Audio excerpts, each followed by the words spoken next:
Welcome to Florida Focus, a college football podcast. My name is Brandon. I'm a lifetime Seminole fan.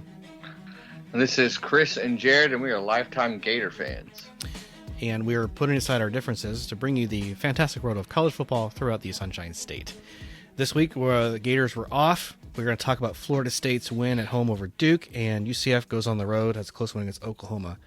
So we'll start off with UCF Oklahoma. I know, Jared, you have some thoughts on this one, but the Knights came really, really close to pulling it off in Norman. What a great job there too. I mean, hats off to UCF, just on all around. I mean, they played a really solid game, and honestly, obviously they were heavy underdogs, but it was almost a heartbreaker, right? Just because they played so well coming into that game, but that was just a game where I thought they kind of hit everything they needed to hit. They came out all cylinders. Run game looked good. They were just consistent. Played really good defense. I think that was the big takeaway for me, Brandon, is that in that first half, man, UCF was just able to really slow down that high-powered Sooner offense. And we've seen what OU's been able to do so far this season and all the points they've put up. We've seen what Dylan Gabriel's been able to do. We've seen what they've been able to do in the run game. I mean, there's a lot of athletes in that team down there in Norman. So for them to be able to come out, keep that score really close there, at the half, and you could make an argument throughout the game, but honestly, I think that was the biggest takeaway for me, was just what UCF was able to do there, especially throughout the game, but especially in that first half on defense. I'll say that.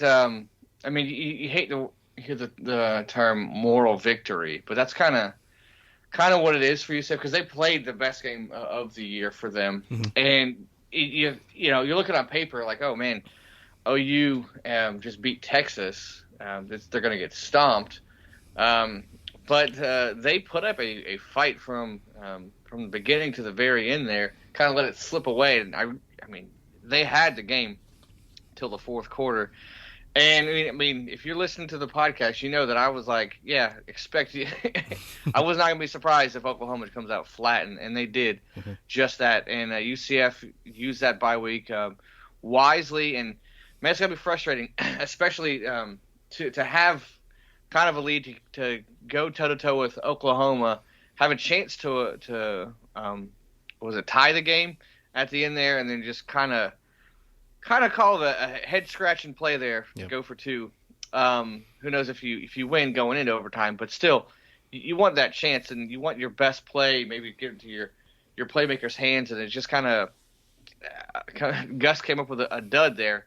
So it's very definitely heartbreaking for the Knights, but you do have to look at this game and go, we just went toe-to-toe with Oklahoma at Oklahoma. Like, maybe maybe they're turning the corner there a little bit there in the conference and looking for that first win there. But you shouldn't hang your heads too low if you're a Knights fan, because this was a really good game by them.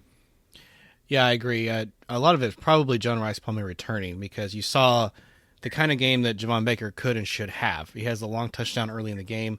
UCF did really kind of struggle on special teams, but also caught a couple of special teams breaks. First couple of punts for the Knights were very bad and put Oklahoma in good field position, but it didn't matter. Oklahoma missed 2 field goals, and so that kept it close. And UCF kind of capitalized on that by getting a very long touchdown play. I think it was 86 yards by Baker. And they're tied at the half, and you're like, wow, UCF's hanging close with them. They're not allowing insane rushing yards like they did against Kansas State. They're playing to their strengths. They are stopping Dylan Gabriel. They're getting all kinds of tackles for loss, pressure in the backfield. And it wasn't until the really last drive where the Sooners put up their last touchdown that you're like, oh, now the UCF really has to answer. And they did. They go down and they score a touchdown with less than 2 minutes, but can't get the 2. So yeah, I agree with you, Chris, on 2 things. Number 1, this was the best game UCF's played all year. And number 2 was a very interesting / bad call for the 2-point conversion. That's not really the time to get cute. Just put in your playmaker's hands, Avery Townsend, maybe Javon Baker, generation, somebody that you can rely on and they're going to get in the end zone. Yep.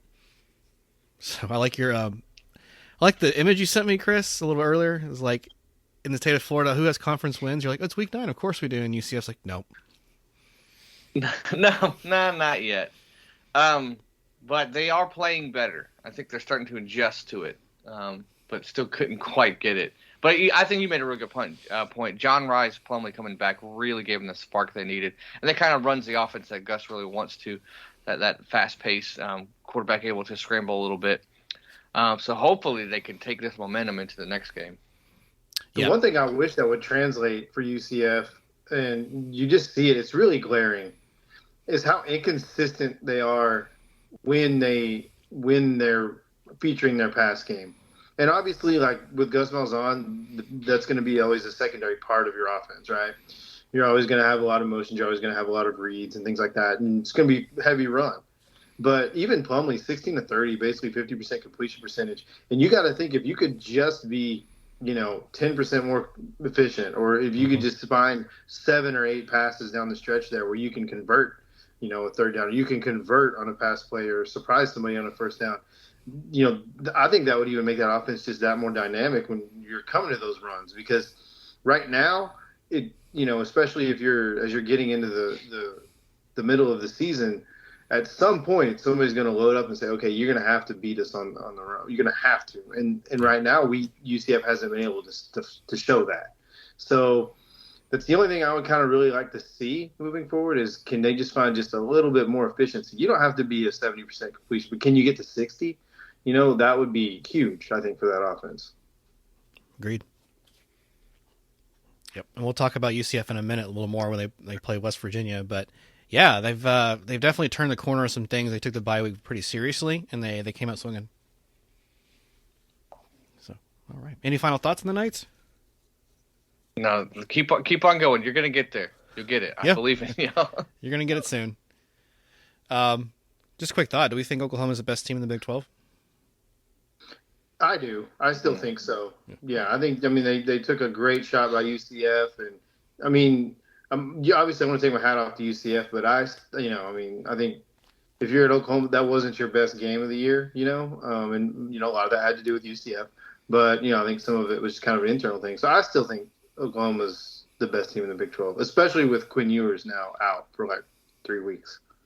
Yeah, that's a good point. Yeah. Yeah, Texas did struggle against Houston. That's good. Very valid. Yeah. Okay. All right. Moving on. Florida State hosts Duke at home. Now, just a little history on the Florida State Duke series. Florida State played Duke every year from 1992 until 2004, when the ACC decided to do divisions, and then we played on a rotating basis from there on out. So in 1992 was the first time we played Duke. Anyone want to guess the last time Duke led Florida State in a game? It's 2000. I'm gonna say 6. Was it 1992? It was 2001. Right in the middle there. 22 years ago, whatever you want to call it, is the last time Duke led Florida State in a game, and they led Florida State up until the last 13 minutes of this one. Duke led 20-17 for all of the third quarter, going into halftime. They took an early lead, 17-7, and also 10-0. This was a mountain to climb. Florida State faced a pretty good team, made some interesting decisions early on. You go for it on 4th and 1 from your own 36. You don't get it. I still don't know how I feel about that. But anyway, you do stop them. They don't get a first down. They kick a field goal to go up 10-0 before you score. You throw a pick six. Only Jordan Travis' second interception of the year. But it goes the other way for 6 points for Duke. So other than that, really, you only give up 2 scoring drives on defense to the Blue Devils. And Riley Leonard was good, but even when he went out in the third quarter, I didn't really think he was the reason they were winning the game. It was their rushing attack. They had 130-ish yards by halftime, and they were kind of making Florida State's defense really question a lot of decisions. Couldn't contain the outside. Not good scheming, not good angles taking on the secondary. Patrick Payton, who's one of our defensive linemen, and he won, I think, ACC Rookie of the Year last year. On the very first touchdown drive, 3 guys from the secondary either got outrun or took the wrong pursuit angle, and he's the one that tracks down the running back 40 yards down the field. So he's celebrating. Like, why is this guy celebrating? They just scored a touchdown. That's because he made a play from the line of scrimmage. So, like, there's some porous parts of the defense that really need to get fixed, but I'll also say that Florida State adjustments, second half, like third and fourth quarter, we allow almost nothing, and so we're one of the best defenses on the second half of a game in the country probably. But we're making some head scratching calls early on. I will say that Florida State did show pretty much all of their offensive weapons on display. Johnny Wilson does leave the game injured. Don't know when he's going to be back, so you have to kind of figure out a game plan here. Keon Coleman's doing insane stuff. He's catching passes with his thighs and hips, and there is some that goes to like 3 different defenders. If you watch the replay, you're like, did he even see the ball before he caught it? Probably not. You get Keziah Holmes involved. You get some younger guys, Rodney Hill, out of the backfield. But you're still getting production from Toafili. Benson, not so much, and I've talked about that plenty. Just Florida State maybe just isn't a team that can run between the tackles. They don't seem to be very good at that. But scoring late, getting a lot of gaining yards against the Blue Devils, and there were some positions where Duke kind of probably could have taken the lead and kind of didn't capitalize on that. But overall, just a great win for the Noles at home. Yeah, going into the game, I mean, maybe it's just the Gator bias in me, but I really wasn't taking Florida State serious as a legit top 4 team. But after seeing them play this, I'm starting to come around to it, because Duke are they great? Maybe not, but they're a really good team. I think Leonard's a really gutsy quarterback there, and like you said, their running game was on display during the game there. But a couple of things that stuck out to me. If you look at the receivers, no one got over 100 or anything like that, but you had a guy going 58, a guy catching 54, a guy catching 53, and a guy catching 40 yards. That's really hard. It's hard to defend. Travis really spread it out to a lot of people. They have a lot of weapons there. We talked about the Jordan Travis with weapons is very dangerous. And then he ran it for 62 himself in a touchdown. So that kind of stuck out to me. And then I was seeing Florida State's ability to respond all year is impressing me. BC, they're not that crazy, but anytime they got close, they pulled away. They responded against Clemson. They responded to Duke punching them in the mouth for 3 quarters. And there was the response with that after that pick 6. What happened with FSU? Oh, they just take a 99-yard kick return for a touchdown by Span there. What a great response to keep you in that game, because it really could have spiraled out of control since then. But there was one point in the game where this is where I turned the game off, because I knew how it was going to end. Well, I not turned the game off. I switched to a closer game, I should say. But it was maybe the end of the 3rd, early 4th. Duke's driving. They're up by 3. They're running the ball all over them. And then Leonard got injured, right? Mm-hmm. He hurts himself. They get a face mask. It's, 1st and goal at the, 5-yard line. And Duke had 3 straight runs and got nothing. And then with their backup quarterback, they go for it on 4th down. And they try to throw it with their backup quarterback. And I'm just like, kick the field goal. I know it's kind of conservative, but you have all the momentum in the world. Kick the field goal, go up by 6, put the pressure on Florida State. But you give them momentum by going for it. And I was like, Florida State, if they stop this, Florida State's going to win the game. And so they stopped it. They stopped them on 4th down. Credit to Florida State and their defense. And I switched over to the Miami-Clemson game. And I was like, I know how this game is going to end. Because I know who Florida State is. You give Jordan Travis any momentum at home, that place is going to be rocking. And I just kind of followed it on my phone, and sure enough, they won by 18 after that or something like that. So I was just like, yeah, I know that. And I'm not taking anything away from Florida State. I just think that was a dumb decision by the coach there, because you go up 6, and maybe that's a conservative call. I understand if you get that touchdown, it really, shuts Florida State down. But I think you take the 6 and put all the pressure on Florida State, because they didn't have any momentum at all. But now you just hand them momentum, and then Florida State ran with it. I mean, ran with it in the 4th quarter there. So credit to them to responding. They're doing a really good job of responding. And if you just look at you saw what happened to UNC. I mean, you look at the path to the ACC title game and even the playoffs, it's getting clearer and clearer for them.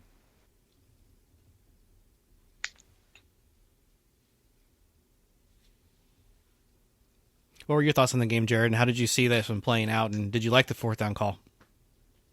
So I kind of agree with Chris on that with the 4th down call. I think for me, I think in those situations, like I get it. You got momentum.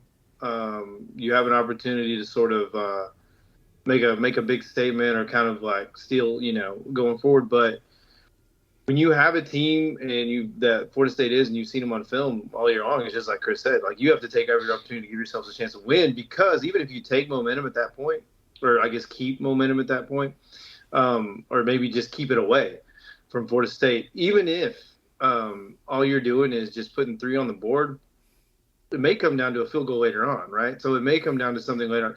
There's too much of the game left there to just not take any points, in my opinion.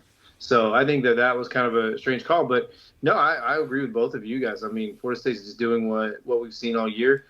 They take adversity. They find a way to overcome it. Was it a dominant, quote-unquote, win? Maybe not start to finish, but you win by double digits in the fourth quarter. I mean, what more can you really ask for, right? Yeah, very true. And there were some spots I kind of alluded to where Duke kind of could have taken control and maybe expand on the lead. There was one situation, this was kind of a weird referee call. Duke was lined up to go for it on 4th and short, kind of near midfield. And it's a situation where you're just going to assume they're going to punt. So with the referees kind of stand over the ball, well, Duke's offense stays in the field, never leaves the field. And Florida State's caught completely off guard because we've taken all of our defense off. We've got the special teams punt return team on the field. We're caught, and while Duke's lining up, we have to take a timeout. Mike Elko just gets livid because, I think he's got a point here. The referee stood over the ball, so it couldn't be snapped. But had they snapped it, there was nobody on the field. They'd have got a touchdown. The guy would have ran free for 55 yards. And he is just up and down swearing. The refs probably, you have to kind of lip read. But that was kind of a weird situation, and I think that the refs really kind of made a mistake there, to be honest. That really, really hurt Duke in the end. But also, let's keep in mind that Duke didn't score any second half points. Florida State took the momentum on the fourth quarter and just kind of ran with it after they failed the red zone trip. So, I mean, the Noles just make really good adjustments, moving forward. And, yeah, it was a pretty good win. But we had to do a lot of things to keep ourselves in it, and it was really late before we pulled away. I'm still just impressed. You shut them out the second half, and you drop 21 in the fourth. I mean, that's a sign of a really good team. Was it dominating? No, because I think you could say Duke dominated for probably 3 quarters. Maybe I don't know. But you could easily, and I'm going to say this the whole season. This is a game that Florida State usually loses. You're used to them losing this game.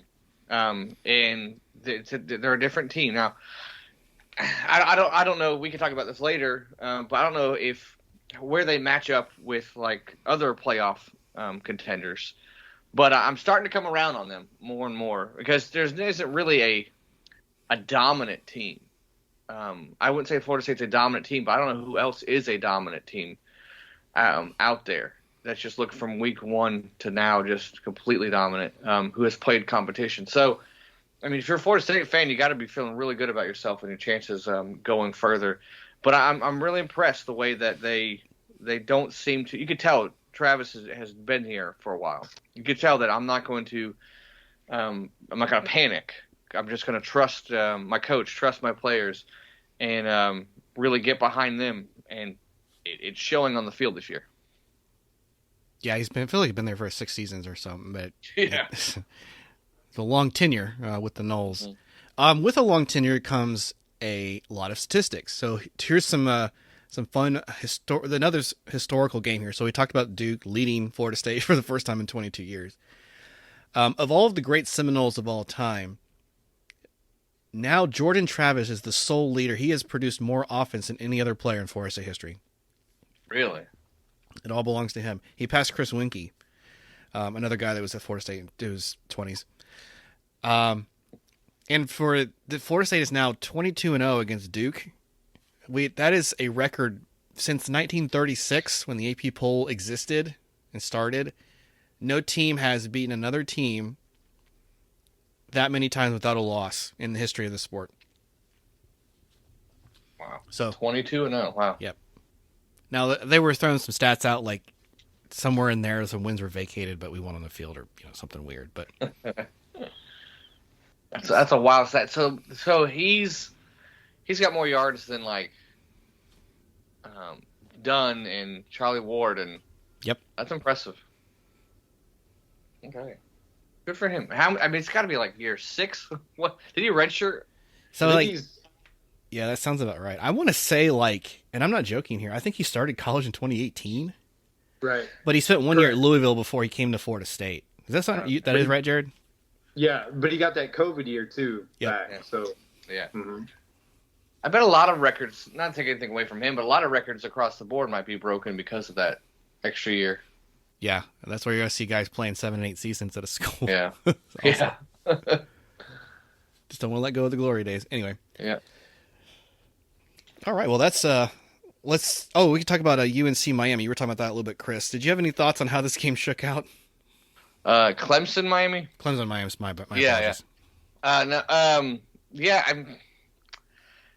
It was a game of two teams that were kind of reeling, and it was kind of an ugly game, but it came down to overtime, and Miami made the plays in overtime, and Clemson didn't, and Van Dyke did not play. It seemed like he was injured, and Henry Williams comes in and doesn't put the best performance, but it's enough, I guess. And the rushing game was on. They went over 200 yards as a team, and it's one of those, like, we were debating last week, like, who's going to actually win this game, because we didn't really know, because they both weren't really good teams. And I mean, hey, good win for Miami beating Clemson. I know Clemson's not the Clemson of old, but still, a lot of people haven't beat them lately. I mean, in the last couple of years. So now people are starting to come around and taking their licks with the Tigers there. So good for Miami. And I know we're talking off air. Clemson comes up at the very end. Their chance was that 4th down? I think it was 4th and goal. Yeah. And you were saying, Brandon, that Klubnik heard the wrong play and sprints out, and there is nobody there to help him, and it just blows up in their face, and the Canes defense wins them the game. Yep. The question I think we all need to be asking ourselves is, how in the world did Dabo Swinney ever win a national title in college football? You look at the complete and just utter disorganization of that program on offense and defense. You look at the talent that's on the roster, and I think that's a serious question that people should be asking, is like, how did this man CEO his way to a national title? I mean, obviously, like, when you have assistants like Brent Venables and, you know, the duo that they had in the offensive coordinator spot and things like that, I mean, maybe that gives us a little bit of kind of look into it. But, I mean, once your talent left the staff, I mean, what is Clemson, right? So look at what Brent Venables is doing at Oklahoma. Look at Clemson's defense now. I think that the more these games go by, that we just, you know, the writing's on the wall. Like, this guy's a middle-of-the-road coach who says a bunch of words in a press conference and is really annoying. So, you know, obviously, you know, Chris nailed it on the head. Like, how do you get the wrong play in? You know, why? There's a million questions to ask on the Clemson side of the football. But obviously, we want to keep the focus on Miami. It was a big win, I guess. You didn't really find anything in Emory Williams to excite anybody moving forward. I mean, 151 yards and like 30 or 40 completions, you know, averaging like 4 yards pass. That's not going to light anyone up doing anything. The thing I'll say about Miami and what I thought was this Ruben Payne. I thought Ruben Payne played really well. From what I was able to see, I didn't get to watch the whole game, but just from what I was able to see, I mean, 2 sacks, one in a huge moment, right? And just, you know, like 4 or 5 solo tackles in there, and I thought he played really well from the defensive line there. So hats off to him. But I mean, shout out to Miami for you know, I guess like beating a 3-legged dog. Like, I don't know. I mean, I don't know what you want me to say. They get that first ACC home win in there, Mario. That's what we talked about. And just in case you're a first-time listener, Jared does not like Clemson, and it's very apparent. So, just out of curiosity, did Clemson play in 2 national championship, but win 1? They won 2. I think they played in 3. Won 2, that's right. Yeah, they won 2 somehow. Okay. They had Deshaun Watson in 16. That was a really close game against Alabama. And then 2018, that one was not. But they also played in 2020, no. I think. Maybe not. Yeah. Didn't Lawrence play in 2 of them but win 1 of them? Or got beat by – didn't Lawrence lose to Joe Burrow? He lost to Joe Burrow in 19. That's what it was, yeah. That's great. And that both of those title teams for Clemson had phenomenal defenses. I mean, their defensive line, secondary is like I don't have so much of an issue with Clemson. I mean, I don't like them, but like it's mostly Dabo Swinney that I have an issue with. But no, I mean, yeah, I'll give them credit where credit was due. Their defenses were phenomenal on both of those title teams, and obviously, Trevor Lawrence was one of the better college quarterbacks I think I've ever watched. I mean, 4-year starter, just did good things there. But no, they're terrible. Am I overreacting here? But is Dabo's seat hot at all, or is it just I don't too think early? so. I'll let Brandon answer, but like I don't think so because like the Clemson fan base is like filled with a bunch of like like morons and stuff, and so like the press is probably going to be like, oh, it's not Dabo's fault and all this stuff, and he'll like skate by and he'll hire a bunch of new coordinators and you're going to get the same results. And you'll be like a 500 team next year, and then people will still be talking about how Dabo's like a top 5 coach. But no, I don't think so. Yeah, I mean, really, if you look at the ACC as a whole, you see Florida State is getting back up to the top there, but other than that, not too much competition to climb to the top. So really, I mean, maybe UNC here and there, Miami will win a game here and there, but I mean, it's one team you're really looking at too, so that kind of helps him going forward. So hopefully, for them, it's just a bump in the road, but it doesn't sound like you're too optimistic though. I think he's really, if you put in perspective, he takes over midseason in 2009 from Bowden, right? And he goes on to win the ACC a couple years later, and then he takes a small step back, but had some decent teams with like Taj Boyd and company. Just Florida State had a good run in the ACC, but after that, he pretty much took over the conference. Can anybody beat Clemson or whatever the ACC acronym they were joking about? And it was their league to lose for many, many years. So as long as you keep that in mind, I think Clemson fans know that he pretty much has a free ride to essentially kind of go until probably the wheels fall off the bus completely. And then they'll probably just replace the wheels and keep going with him because I don't think they have a better choice. I mean, who else would go there that's a high-name coach? And I don't really know that anybody would be interested in that job. No, and I mean, all is not lost on Clemson. I mean, obviously I'm pretty hard on them, but I mean, if you want to look at, they're recruiting fairly well right now. I think they're overall like 15th ranked, but they only have 17 commits. And then you obviously, Sammy Brown there, who's I think is a generational linebacker. He's 5-star. He's a 6'2", 230-pound guy. He's a freak athlete. They're going to Clemson. And then a big one if you're a Florida, like obviously to keep the folks in Florida, there's a wide receiver out of Tampa Catholic named TJ Moore, who's a phenomenal wide receiver, by the way. He's like 6'3", almost 200 pounds in high school, and he's very fast. He can take top off of defense. So he's also going to Clemson. So, I mean, they're, like I said, not all is lost there. Like, Dabo will have a chance to rebuild. I just don't have any faith for him to do anything with that talent. Yeah, it may take some time. If I may, Jared, can I just have you give a quick recruiting update? Because I know a couple of things have happened, some storylines. We had Florida State took a guy from Miami, and tell us some other headlines from this week. Yeah, so the big thing we were tracking there the past couple of weeks, I've been talking a little bit about 5-star defensive tackle LJ McCray, kind of from down here in Southwest Florida. He actually committed to the Florida Gators. So that was a huge commitment there for Billy Napier and company. It's like a top 10 commit. I think he's like 6th overall in the 247 composite. So, 6'5", 260, 270 pounds. He's going to be a big piece for what they want to do up front. He's going to play probably inside, outside. I mean, I think they're looking at him in the strong side, kind of the edge spot. But, obviously going to be very versatile, especially in like if Armstrong moves to like more 3-4 fronts or something like that. It's very athletic. One of the more college-ready guys right now, for all the reports are saying on him, like, as far as like physicality, strength, and things like that.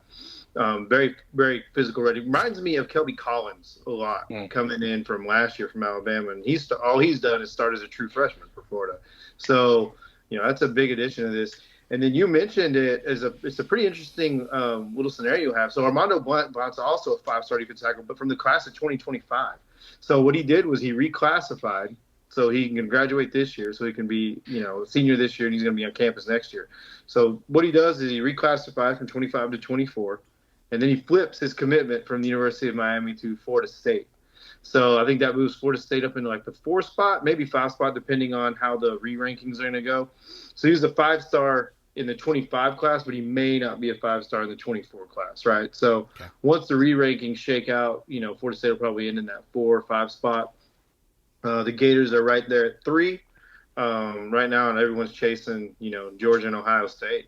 So a lot happened this weekend in recruiting, and a lot still to go. Jamari Howard, a 4-star athlete, he's going to go to Florida State. I don't care what anybody says or reads. He's been like a Florida State commit for like 7 or 8 months now. He's very interesting recruitment, but if you followed it, you kind of know that like while he looks flaky, like he's going to end up at FSU. And then obviously Xavier Mincy is a 4-star cornerback. That's going to be another big commitment to follow here in the next few weeks. So a lot going on in the state of Florida. Obviously the best athletes are down here. So should be some interesting things we have until early signing day. Okay. Any stories we should look forward to that aren't in the headlines now that's going to happen maybe over the next month or so? Man, so I mentioned a couple of guys, Jamari Howard and Xavier Mincy. I think those are going to be some really interesting pieces to follow, because those are commitments that, I mean, really and truly, like maybe Miami and Florida State are more involved with Howard than, say at Florida. But Mincy is a guy that all 3 schools are involved in, right? So Miami, Florida State, and Florida. So that should be a really interesting one to follow. And the other one is, if you're just looking at, there's still some pieces on the board who may not be like marquee names, right? So Florida's in the market for a second running back. And there's some pieces that are maybe committed to other schools that are happening right now. And then there's a phenomenal cornerback out of the Tampa area named Jamar Grimsley, who's an Alabama commitment. He's going to be at the Florida-Georgia game. So one new thing that's happening this year, or the last year was the start of it, is Florida and Georgia can now host recruits at the Florida-Georgia game. So last year was Georgia's opportunity. Now you can't meet with coaches and you can't do all that, but you can host a recruit. They can be there on, for your school. So Georgia was able to do that last year. Florida is able to do this year. Wow. And that list is full. So Jamar Grimsley, sorry if I'm mispronouncing that name. But either way, he's a big-time cornerback there that is now visiting. Does that mean that, there's a flip potential? I don't know. We'll see how the visit goes, right? But, obviously if you get him back on campus for home game against Arkansas, that could be something to watch. So that's really not in the headlines, but a little insider info for, all the listeners. Okay. That's a really good way for us to segue, because we're going to talk about the upcoming games now. So let's start with Florida and Georgia. The game playing in Jacksonville. I'll start with you, Chris. What are your thoughts on the Florida-Georgia game, or is it Georgia-Florida if you're a Bull? It's Florida, Georgia. Okay. So this is Florida focus. So we're going to go Florida, Georgia. And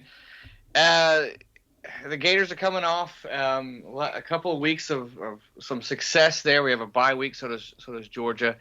I mean, like everything's rising for the Gators. And I understand it was Vandy and it was South Carolina, not the best, but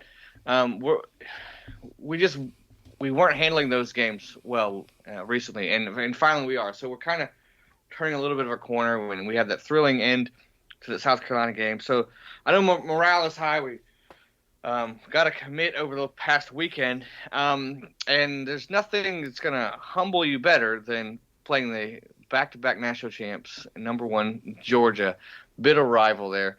And like after the South Carolina game, I was like, oh, I think we have a really good chance of beating Georgia. And after I had some time to think about it, I'm like, oh wait, I'm talking about Georgia, like number 1 Georgia. So, it's one of those games where you definitely want to beat Georgia, but looking big picture, that like this is a highly likely an L for you. So you're kind of looking. It's kind of weird, but we're kind of looking past Georgia at like Arkansas, because that's the game you have to win. You think you can win, but Georgia is one of those teams where I see ways that we can win this game. I see more ways how we lose the game, but I definitely see ways we win the game. And I'll start off and give you some ways that we could win the game, and then ways that we will probably lose the game, and then Jared can chime in. But the things that we do have going for us, it is the bye. We have a couple guys that are dinged up. Hopefully Kingsley, our center, can get back up. I know Etienne was dinged up a little bit. Hopefully he can be better. Maybe even Andy Jean, freshman receiver there. So hopefully we get some some guys rested up a little bit, you do feel a little bit more confident in our offense. Mertz really stepped up. They had a career high. Pearsall had a career high last game. Again, I know that South Carolina defense is atrocious, but still, you did it, and that's something that we haven't been doing in the past. So you feel a little bit confident in your team. Borningham is stepping up. You still have two really good running backs, so you feel better about that for sure. Brock Bowers going down for several weeks, maybe the end of the season, is huge. It's a huge thing because he has been just their safety blanket. He's been torching people. I mean, he took over, I think, at the end of that Auburn game where Auburn was right in it. And then Georgia's like, oh, yeah, we have one of the best players in the nation. Let's throw to him a bunch. And he got them a touchdown. He torched us last season for like 150 yards and a touchdown. So him not being there really helps us. So I think that we have a chance to have some success against them. And really Georgia has not been starting games off outside of Kentucky, starting games off well. And as the game goes on, they kind of flip the switch, halftime adjustments and whatnot. But they seem like they're a slow starting team. So that's what I think favors us. The other thing is that it's not so favorable is that it's Georgia, and they have 5-star talent everywhere at every level. Carson Beck seems a pretty good quarterback there. Their defense is still run by Kirby Smart and his staff, so they're really good. So you saw our defense kind of taking a couple steps back against not so good teams. So that kind of concerns you a little bit. So it's a tough hill to climb, really it is. Georgia they're number one for a reason. That program is really clicking, and they got some talent everywhere. So it's kind of you're real optimistic, but you're like, how optimistic can you be? Because I mean, they're it. They're the team. They're literally the top dogs, and it's a big challenge for the Gators. What do you think, Jared? I think my biggest concern is just the defensive line, maybe the front seven. I mean, maybe not so much the front seven. I really like what Scooby Williams and those guys have really done from the linebacker spot, and I think those guys have improved even in the weeks we've struggled. I won't necessarily put all the onus on them so much as it's tough to shoot a gap. It's tough to, put a running back on the ground if your defensive line is basically just getting pushed back into you. So my biggest concern is really kind of the defensive line, and can Cam Jackson and those young guys hold up? I don't know that they can, right? You saw what Kentucky was able to do. South Carolina, they scored a lot of points on that defense, right? So they were able to make plays when they needed to, and just kind of can those guys in that front hold up? And so that's going to be a big question mark. I think if they can, muddy it up and kind of make it, maybe down the stretch, it's pretty interesting. Obviously, Chris mentioned, Georgia's defense. Florida's offense has kind of found a bit of a rhythm, and we've seen Graham Mertz kind of be able to open it up and throw the ball around. So maybe, that's some new wrinkles in there that we haven't, that, we can surprise Georgia with maybe. As far as running the ball, Montrell Johnson is finally starting to come back on, and can Etienne be back? It's really going to come down to can Ford run the ball and can Ford stop the run, right? And we haven't really seen that be consistently successful. So, maybe it's a situation where, we open the game up, let Graham Mertz throw it around and see if we can, maybe then throw the ball so we can run it. And that might be the recipe there to keep it close. So, like you, I'm not overly optimistic in the chances here, but I think it's a game that, as a fan, can you go out and make it competitive? Is this team going to show up? Is this team going to show heart? Because what you can't have is a repeat of Kentucky. Mm-hmm. You cannot have a game where, this team just comes out flat. This team just comes out, looks unprepared, or maybe not unprepared, but maybe unmotivated, right? I mean, this needs to look like the world's largest outdoor cocktail party. It needs to look like a rivalry. It needs to look like a battle for the SEC East. So that's kind of where I'm landing. Yeah. I mean, yeah, you and I as a fan, we can go into this game going, yeah, we're probably going to lose. But as players, you can't do that. You can't have that mentality. You have to be like, no, we have a shot to win, and we expect to win. And which team is going to do that? Sometimes that team shows up. Sometimes that team does not show up. And yet, I think what really concerns me is that the way Georgia plays, maybe not so. Yeah, I guess on offense and defense, it's kind of similar. Their style and their mentality is kind of like Kentucky, just 1,000 times better. Mm-hmm. And Kentucky was a bad matchup for us. And so let's take an even worse matchup for us. Let's take a team that killed us, and let's just add steroids to everybody. Like it's just so that's kind of very concerning. But you got rivalry games. You got stuff like wild plays, turnovers. Turnovers have not gone in our favor, and I still think we're due up for a game where we just beat the team in turnovers. And so maybe this is the game. Hopefully, it's the game. We do some games we start off strong. Some games we don't. We cannot get behind the score early because the last, I want to say 5-6 games. Georgia has jumped out all over us, and then only once were we able to win the game. That was 2020. We had enough firepower to do that, but every other game they've jumped all over us, and we've had to fight to even make it competitive. And that's kind of what you're looking for is just can we be competitive? Let's just not get blown out. See where we are at the end of the third. See where we are going to the fourth quarter. Can we make it interesting? Can we make them sweat a little bit? And just continue the momentum that we've been having the last couple weeks. And I'm going to say, I'm going to go out on a limb here and say that Florida goes to Jacksonville and shocks the world and plays real hard for 3 quarters. But I still think Georgia wins the game. But I think we compete. I think we do compete in this game. But I just don't see, unless something fluky happens, I don't know if we have enough to go 4 quarters with Georgia. I had a couple of questions on tap, but you guys really covered it all, which was, essentially how does Florida contend for a long time? How do they pull an upset? And I think you guys really covered top to bottom. Georgia clearly the better team here. The question is how do they respond with an injury to probably their best player? And, there have been some games that Georgia struggled a little bit. I think it was Vandy and South Carolina. They didn't look great, but still the number 1 team for a good reason. So yeah.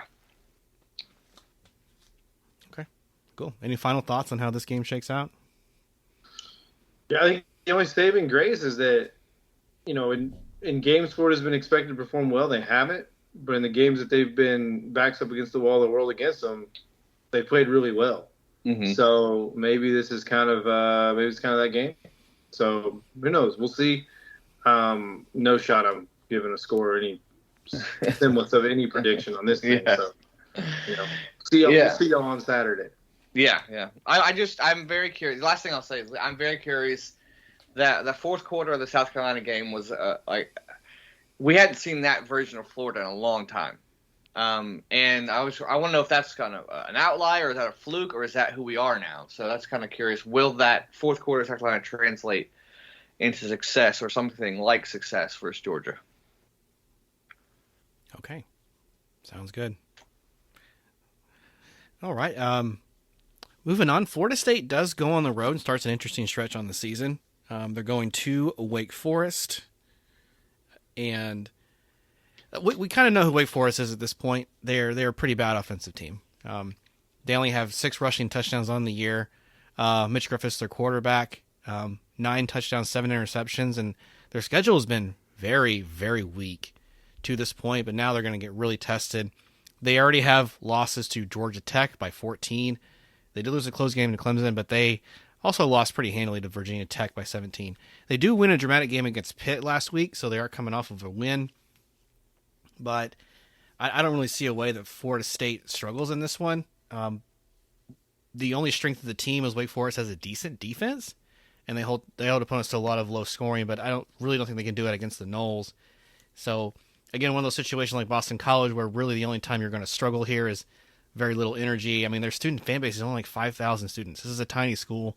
football field reflects that. I don't think Florida State struggles here too much. No, you're not wrong. No, you're definitely not wrong in that. It's going to be a blowout. Just make sure that keep everybody healthy and, get some experience, got some experience. I think that's I pretty much think that's how this game is going to go. I'm wrong a lot, but, this is probably going to be like, I don't know, like 41-10 or something. I don't know, probably. I could see a lot of ways that happens, yeah. Yeah. Yeah, I mean, a noon kickoff on the road against Wake Forest. On paper, it sounds like a slow start, and maybe you get a slow start for a couple series, but Florida State has nothing to worry about with Wake. I mean, I could see maybe some early blunders here and there, but I mean, for 4 quarters, I think it's going to be over by halftime. And, probably. Yeah. I would think we see Tate Rodemaker, our backup quarterback, in the third or fourth quarter. It's also just crazy to think the difference one player can make. Because Sam Hartman last year beats the Noles in Tallahassee, a game Florida State struggled with very, very for a long time. Never really could grab a lead. And this year, you're like, geez, they lost their key wide receiver. They lost Hartman to Notre Dame. All of a sudden, this Wake Forest team just drastically we might not make a bowl. Because assuming the schedule goes right now, Wake Forest hosts Florida State at Duke, NC State at Notre Dame at Syracuse. Like, you're 4-3. You need to win 2 of those games, and none of us agree it's going to be this Saturday. So you're going to scratch and claw for it this year, Demon Deacons. Mm-hmm. Starting with this game. Yeah. Indeed. Okay. I don't feel need more to elaborate on that. Florida State's a 3-touchdown favorite. I think that's probably good. Yeah. I'd say more, but yeah. Okay. The UCF Knights are back home. They are hosting West Virginia, and the Mountaineers have kind of been an interesting story this year, but what do you guys think happens on Saturday for UCF's homecoming? I'll go. I'll take it.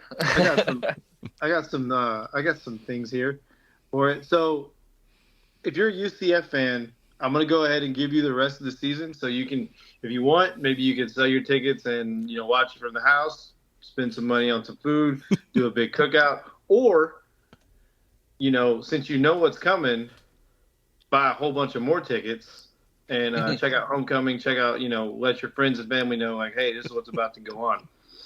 UCF has 5 games left on the season. All right, Brandon? Yep. They're going 5-0. Oh. Yeah. Okay. Yep. They're going 5-0. And it starts here with West Virginia on homecoming. John Rice Plumlee's back. UCF run game is going to be out in full force. West Virginia, 4-3, struggled a bit. Had, some big wins early in the year over Pitt, but all they've done since then is get beat by Houston and a very bad Oklahoma State team. Yep. They're coming back down to earth, and it's gonna happen. This weekend, UCF starts their run for 5 wins the rest of the season. Wow. In a 10-point win over the Mountaineers. I love it. You got me. You had me like looking up UCF schedule to see if that's true, and a lot of it checks out pretty good. Hashtag you're welcome. I say maybe they lose Texas Tech at the end there, but I mean I like the next 3 games. I definitely think I like the next 3 games. I wasn't sure about this. I think definitely they're going to beat Cincinnati. I wasn't sure about this game until you saw how they played. You see how West Virginia's last couple games have just been not so good. So, I agree. John Rice coming back, them finding some momentum, playing at home, big game, homecoming, really good chance to get that first conference win, and I think this is it. I think they do. And I think they do it comfortably against West Virginia. Okay. So I was really thinking 4-1 in that 5-game stretch, Jared, so I don't think you're crazy. No. It's hard to know which one of those, if I'm taking a loss there, something funky with the Cowboys at home maybe, or on the road with the Red Raiders. Anyway, against West Virginia, who they're playing Saturday, this might be a game where they get a good lead, and it may have shades of Baylor, where you have not as big of a lead. Like I think they led by 25 in that game. May not have that much, but you get the passing game right. Your defensive rushing attack continues to improve. West Virginia, I think, throws the ball a lot if memory serves, but they've also lost some really stupid ways too. Like, how do you lose to Houston after going up with 12 seconds left and let them score so quickly? That was weird. And they played competitively with Oklahoma State, but in the end, they give up all kinds of deep plays and they lose at home. So, yeah, you would think the bye week would have helped, but it didn't seem to have corrected it. And Neil Brown's had this pattern where he kind of gets off to really bad stretches in a season, and he's doing it right now. So I was kind of surprised to see that UCF was a 6.5 point favorite here, just to be honest. But I'll take UCF to win, but maybe West Virginia to cover because it's still not going to be an easy win for the Knights. They have some things they need to get corrected, but yeah. So here we go. Cheers, toast to the Knights to getting their first Big 12 win. Yes. Yeah, it's happening. And look, both of you mentioned this, and both of you are dead wrong. And I just need you both to understand. Okay. Texas Tech is not going to beat UCF. Okay. Okay. Texas Tech might not win another game for the next 5 years. All right. And honestly, if they do, even if they do win a game, it's probably some Big 12 conspiracy and someone paid some referees. All right. The team is boring. They wear stupid colors. They play in a really dry and flat and boring cesspool of a town. Their stadium is ugly. Their campus is too big, and their fan base is just like, man. So, look, maybe they play UCF close, but they're not going to win that game. So, no, the loss is not coming to the Red Raiders. Okay, so here's my counterpoint to that. Good. Okay. And all good things. All good things you just said. Don't underestimate the Gus Bus's ability to randomly take the wrong exit. Yeah. When he's going down the interstate. Yeah. So I look at this one to be where he goes, we were in the wrong. Oh, my bad. And have to do a U-turn after a loss to Texas Tech. Okay. No, that's fair. And I've pointed out the inconsistency of Malzahn too so far this season. But if you just look at Tyler Show, I don't want to look ahead. I'll give it away on the week of the game. Yeah. I'll keep it against West Virginia for now. But no, you're not wrong. We've seen Malzahn be inconsistent before, but it won't be this weekend, and it won't be against West Virginia. Okay. Yeah. Also, Brooke for homecoming royalty. So yes. Brooke, let's go.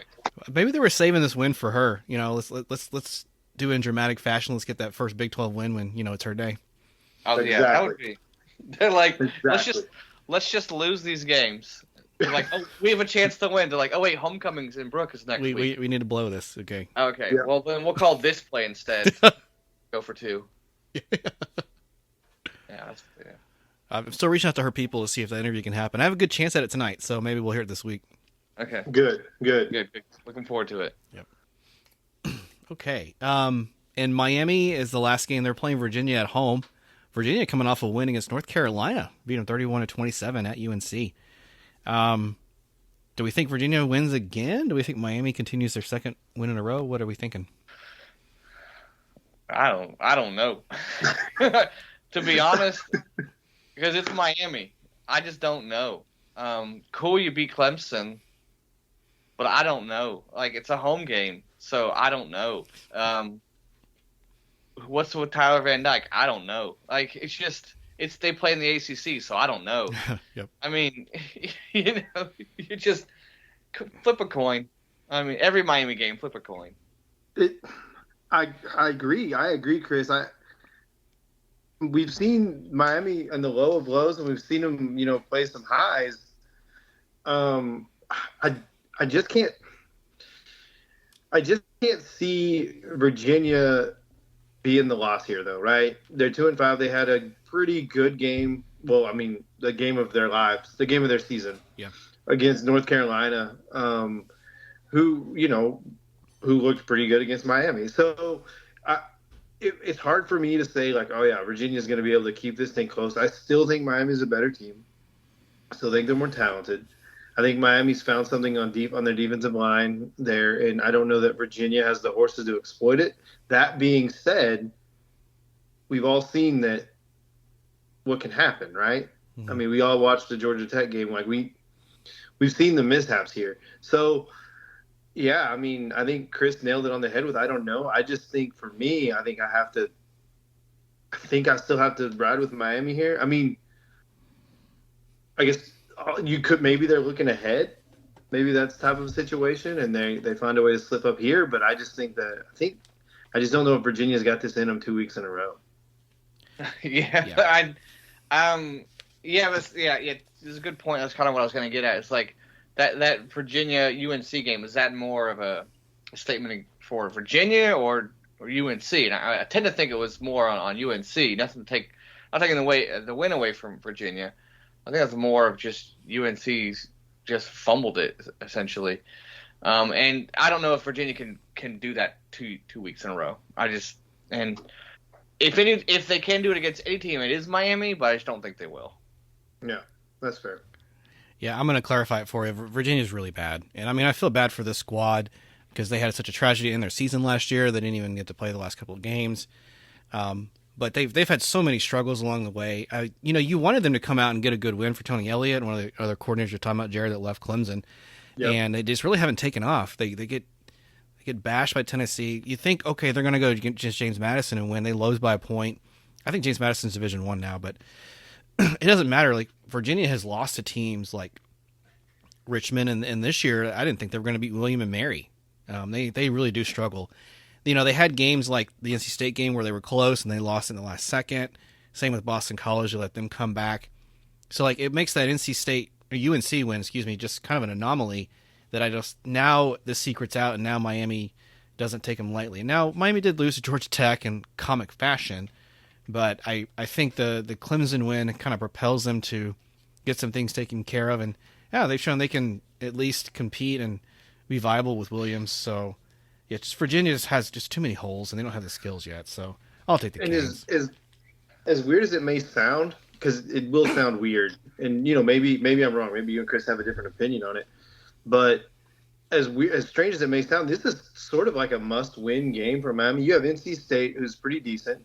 I mean, they're not great. They're not world beaters, but they're a team you can lose to if you're in Miami. And then you go right into the Florida State game, which is, by far the biggest game of your season. Yep. Florida State just took a 5-star defensive lineman from your class, right, from South Florida.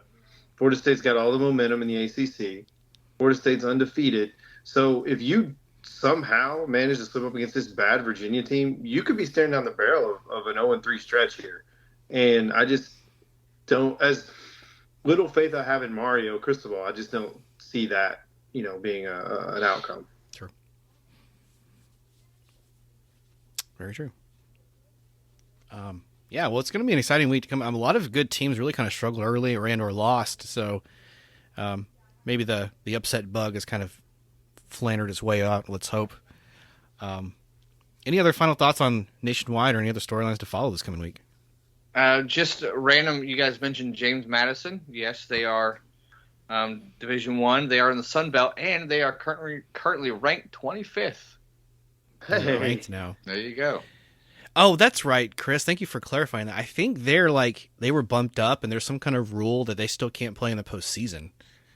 It's worth noting. So, even if they were to get to the eligible to play in the Sun Belt title game, they're not allowed to. Because it's their first year? It's their first or second year. I forget the situation on that, but I saw some kind of stat about that. And why? I don't know. That one I'm not sure about. I don't know. It doesn't make any sense to me. Yeah. I think just a national storyline, if you're a fan of the Florida Focus podcast, then you're a true fan of college football. Mm-hmm. So the game I'll throw out there around the country to maybe check out is this Utah-Oregon game. I think that's going to be a fascinating game. It's going to be really fun. Bryson Barnes, backup, but Ben starter, has really found something there with the Utes. And then obviously we've seen what Oregon's been able to do this season. Only lost in a nail-biter against a very phenomenal Washington team. So Utah and Oregon should be a great watch for any of you guys out there, who just want to maybe check out what's going on around the country. Yeah, and to that, I think I read today that they said Rising's not going to be playing this year at all. Yeah, he's done. Okay. So they're riding with Barnes. He was a decent man. He played against USC, and he's one of the reasons they won the game. So, Yeah. Yep. I think the ACC is going to be interesting. You know how we joke about how weird it is, but I I need to be. Everybody needs to keep an eye on the Noles for a couple of reasons. I really do think there's a loss coming the rest of this year, and it could be Miami, it could be Florida, it could be Pitt. It's hard to say, but I don't know if this is a bold prediction, but here it is. I think Florida State, undefeated or not, still goes to the Orange Bowl and misses the playoff. I think that's bold. Interesting. Yeah, and still misses the playoff. Yeah, I don't know. Well, they're in like the 3 or 4 spot, so it'd be hard for them to fall out, right? Well, it's really going to depend on what happens in the Pac-12, though. I mean, Pac-12 could legitimately get 2 playoff teams in. So, are you saying there's going to be like 5 undefeated teams? Well, I think either that or a 1-loss Big 12 champ, whoever it ends up being, goes ahead of us. Okay. Oklahoma's resume, I guess, would be a little bit. If they beat Texas twice, maybe would be. Yeah. I mean, UNC losing doesn't help. Right. So now, like, the opponent you play in the ACC title game could be like a 2-loss team. Unranked. Yeah, that doesn't help at all. Brandon, what do you make of the Louisville Duke game this weekend? That would have some pretty big implications going forward for Florida State in the ACC title, right? Absolutely. So Louisville does have the loss to Pitt, but Duke only has a 2-1 record in the ACC, and yeah, they look like a pretty good team to run the table, right? It just depends on who they're playing and when, and how Riley Leonard coming back. You know, bailing their backup is kind of he's a freshman, and he was in high school just last year, so that's going to make a big impact there. And Miami still just has the 2 conference losses, so you know if for some reason they lose to Florida State and then they have 3, I don't know how that factors in. Clemson's pretty much mathematically done. When I said they're out, we don't have to worry about it.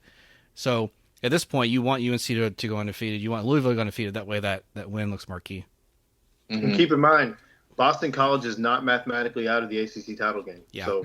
That's what I love about this conference. It's just funky like that. It's insane. Who do you think their biggest? I know we've talked about it before, but the best chance to lose, is it before Florida? Is it Florida? Is it the ACC title game? I guess it would depend on who's in the ACC title game too. But I don't know. Something about Pittsburgh makes me feel uncomfortable. Still, I think Miami actually still has the team that could beat us. And I don't like the idea of going to the Swamp, especially. I don't know what you guys plan on doing the next couple of games, but Arkansas has only got 2 wins on the season. I'd be shocked if that game doesn't go the Gators' way. Yeah, I know you still got LSU, and I forget the rest, but Missouri. Ugh.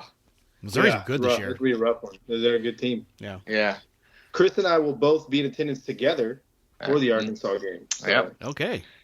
Yeah, and you want to hear? I know it's irrelevant, but maybe a little bit. Just some dumb news. So the Arkansas game is like our blackout game. It's where, hey, everyone wear black. Florida Gators are wearing black uniforms, black helmets, and it's like, hey, let's make it a noon game. Oh gosh. And like, thanks SEC. That was really not smart of you. And it's just kind of like, and I know a lot of it is because Arkansas, like you said, is 2 wins. But I'm like, really? Like, and I was looking at some stats. Someone showed me some stat.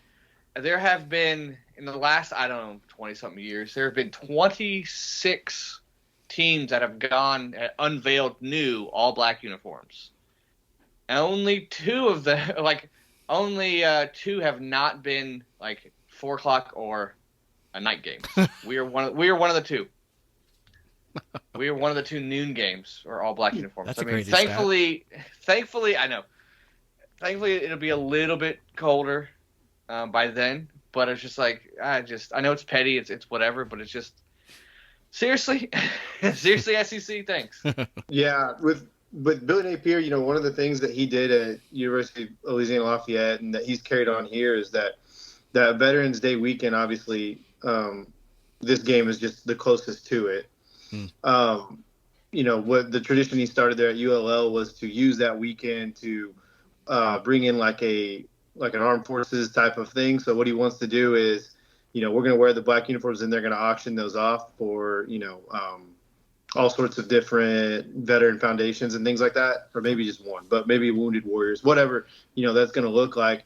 And unfortunately for us, with that date being set in there, and the season playing out the way it did, we ended up, with a noon kick there. So I know a lot of fans on Twitter were like, well, why didn't we just move it? That's why, right? That's why we didn't move it to a night game, maybe against a Florida State or a Tennessee. But because of that built-in sort of, charity event, kind of had to be that way. Okay. So just like Chris said, very unfortunate and sort of goofy. Thank you, SEC.